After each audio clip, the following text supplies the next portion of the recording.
গরমে এমন একটা রান্না আছে যেটা দেখলেই মনে হবে যে আজ একটু ভাত বেশিই খেয়ে ফেলি, তা হলো লাউ চিংড়ি। গরম পড়লে আমাদের বাড়িতে এটা একটা প্রায়ই রান্না হয়। লাউ চিংড়ি খুবই সোজা, খুব ঘরোয়া, কিন্তু গরম ভাতের সাথে এর স্বাদটা একদমই আলাদা।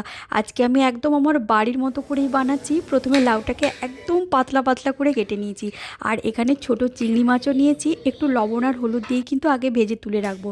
তারপর দিয়ে দেবো কড়াইতে তেলে 5 ফোড়ন, শুকনো লঙ্কা, তেজপাতা, পেঁয়াজ কুচি দিয়ে সব ভাজা ভাজা হয়ে গেলেই দিচ্ছি লাউ। একটু নেড়ে নেব। লাউ থেকে আস্তে আস্তে জল বেরোলেই শুরু করবে। তারপরে লবণ আর হলুদ দিয়ে ঢাকা দেবো। তারপর ভাজা চিংড়ি মাছ দিয়ে দিলাম, সামান্য চিনিও দেবো, শেষে কাঁচা লঙ্কা দেবো। ঢেকে 5 থেকে 6 মিনিট মতো রান্না হলেই গরমের সেরা লাউ চিংড়ি। শেষে নামানোর আগে একটু জিরে দিয়েছি, আর গরম ভাতের সাথে 1 প্লেট লাউ চিংড়ি খেতে বসলে মনে হবে যে এই গরমে ভাতটা একটু বেশি খেয়ে ফেলি।